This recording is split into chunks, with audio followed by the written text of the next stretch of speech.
माझ्या तमाम मराठी बांधवांनो, भगिनींनो आणि मातांनो, आज महाराष्ट्राचा विकास आराखडा सादर करताना मला खूप आनंद होतोय। पण त्या आराखड्याबरोबरच जर आपण सौंदर्यदृष्टी संदर्भात काहीच बोललो नाही तर त्या विकासाला काहीच अर्थ नाही। आणि विकास घडवायचा असेल तर दूरदृष्टी हवी, आणि दूरदृष्टीला जर रचनेची आणि सौंदर्याची जोड असेल तरच तो विकास चिरंतन टिकेल। एक उदाहरण देतो, मुंबईतल्या छत्रपती शिवाजी टर्मिनसचं। जवळपास 125 वर्षापूर्वी ब्रिटिशांनी हे स्टेशन बांधलं। 125 वर्षापूर्वी या शहराची लोकसंख्या कितीची होती? आज या मुंबईमध्ये एवढे लोंढे आलेत, पण आजही हे स्टेशन टिकून आहे। का टिकून आहे? कारण त्याची रचना सर्वोत्कृष्ट आहे, आणि रचना कधी सर्वोत्कृष्ट होते? जेव्हा त्यात सौंदर्यदृष्टी असते। छत्रपती शिवाजी टर्मिनस नंतर आपण अनेक स्टेशन्स उभारली, पण त्यात ना दूरदृष्टी आहे ना रचना, नुसती भकास आणि उजाड। स्वातंत्र्यपूर्व काळात बांधलेले हे ब्रिज पहा,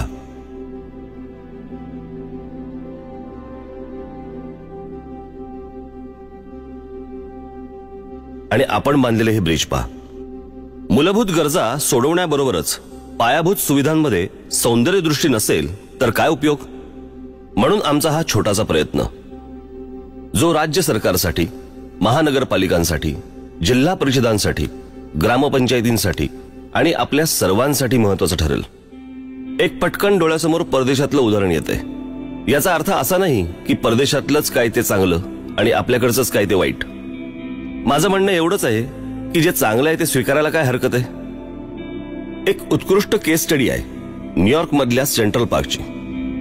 न्यूयॉर्कच्या मॅनहॅटनला शहराच्या अगदी मध्यात ते पार्क आहे। ते सुरू झालं 1857 साली, जेव्हा आपण स्वातंत्र्याची पहिली लढाई लढत होतो। हे पार्क 778 एकरात पसरलंय, म्हणजे आपल्या मुंबईच्या शिवाजी पार्क एवढी 28 ते 30 मैदानं बसतील एवढं मोठं पार्क आहे ते। नागरिकांनीच पुढाकार घेऊन ते सुरू केलं, राखलं, आणि आजही न्यूयॉर्कच्या गजबजाटात ते पार्क स्वतःचं सौंदर्य टिकवून आहे। कोणा एकाची मालकी नाही की अतिक्रमण नाही। इथे दाट झाडी आहे, प्राणी संग्रहालय आहे, तळं आहे, पक्षी निरीक्षण केंद्र आहे। मुख्य म्हणजे या वर्दळीच्या भागात लोकांना हवी असलेली एक शांतता आहे, आणि या एवढ्या मोठ्या पार्कचं व्यवस्थापन कुठचीही सरकारी यंत्रणा करत नाही, तर सेंट्रल पार्क कन्झर्वन्सी नावाची संस्था करते। हे का होत असेल?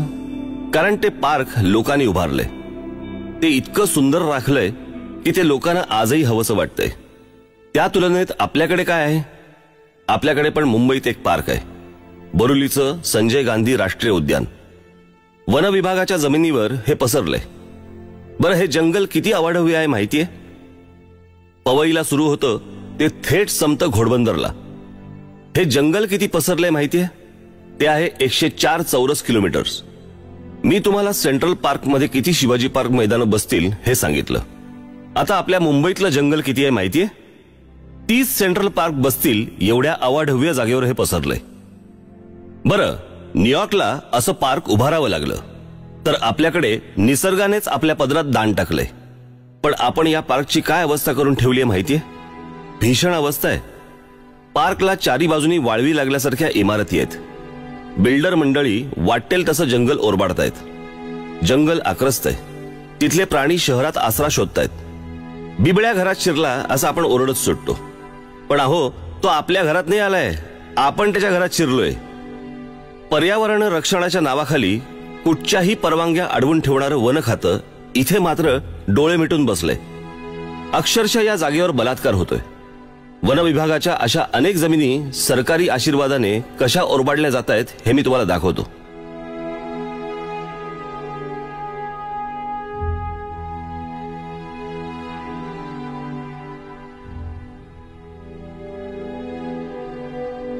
पाहिलं?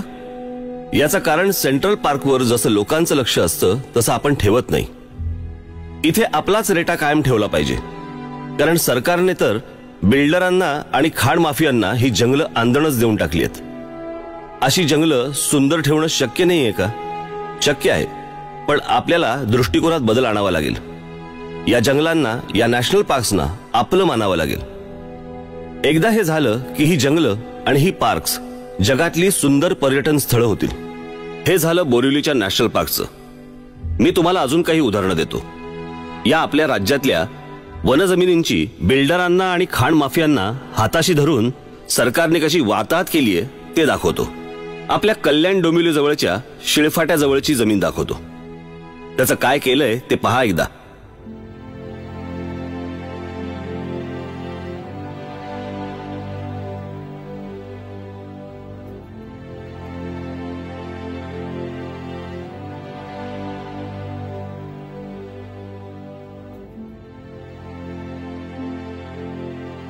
आता हे नवी मुंबईतले वन विभागाचे डोंगर.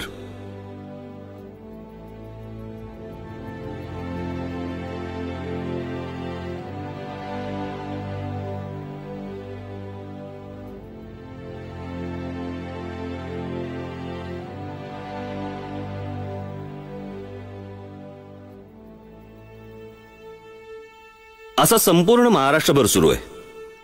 हा विध्वंस तुम्ही पाहिलात. आता हे पहा. हे कचऱ्याचे ढीग, खड्डे पडलेले रस्ते, बुजलेले नाले, अनधिकृत झोपडपट्ट्या, खोटे परवाने देऊन रिक्षा किंवा टॅक्सी शहरभर फिरतायत, अनधिकृत रेशन कार्ड दिली जात आहेत.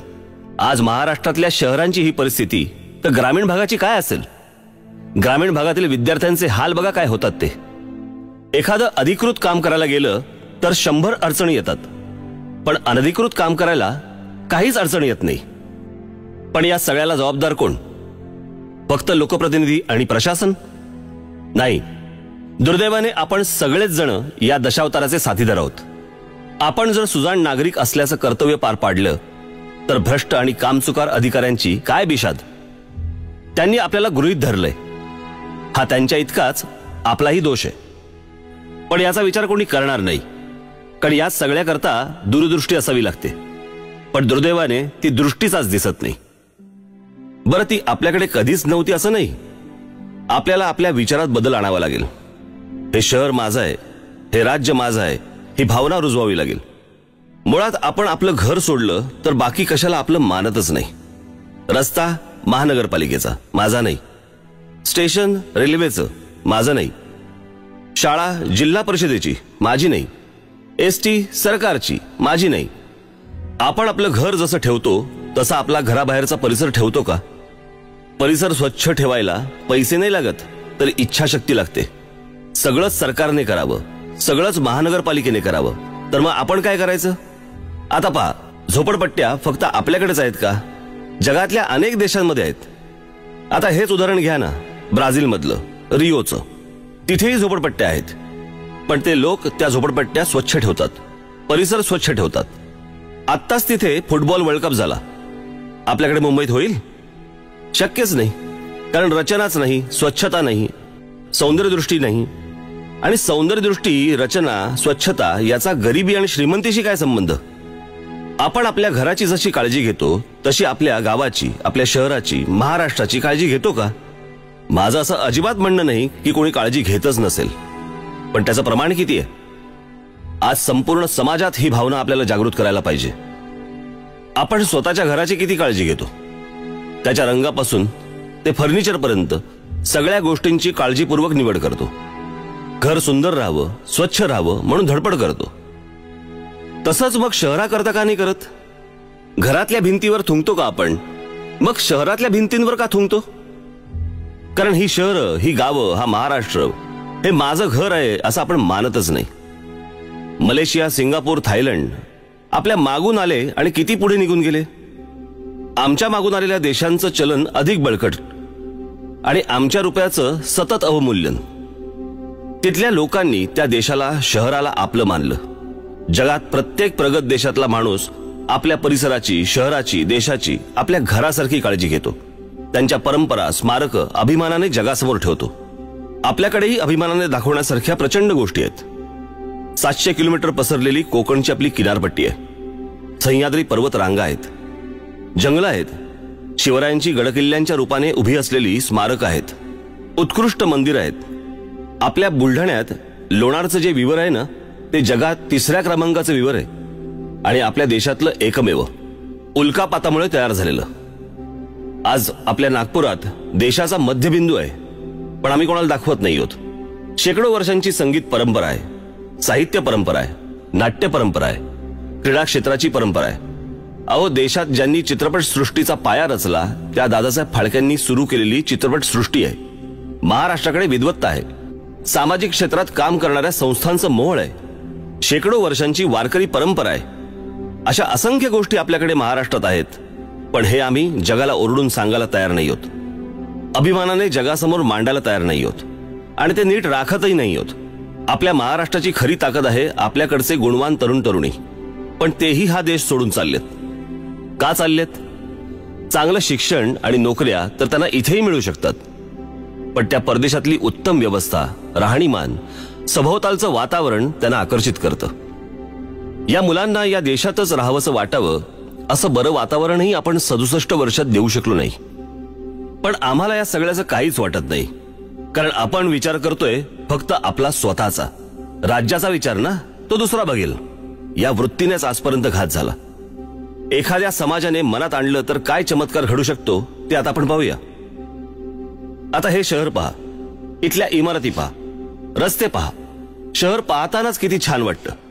इथली रचना पहा, इथल्या इमारती पहा, किती छान आहेत. आता आपण दुसरं शहर पाहूया. इथल्या बागा पहा, इथले रस्ते पहा, वाटतं की नाही छान? ही जी 2 शहरं मी तुम्हाला आता दाखवली, त्याचं पहिल्याचं नाव आहे हिरोशिमा आणि दुसऱ्याचं नाव आहे नागासाकी. हे पाहिल्यावर वाटतंय का की या शहरांवरती अणुबॉम्ब पडून ही शहरं बेचिराग झाली होती? गंमत म्हणजे बेचिराग झाल्यानंतर त्यातले काही अवशेष तिथे ठेवून त्याचे त्यांनी टुरिस्ट स्पॉट केले. मग आपल्याकडची शहरं काहीही कारण नसताना बॉम्ब पडल्यासारखी का वाटतात? त्यात काही शिस्त नाही, स्वच्छता नाही, रचना नाही, सौंदर्य नाही, नीटनेटकेपणा नाही. कधी कधी लाजही वाटते आणि कधी दुःखही होतं.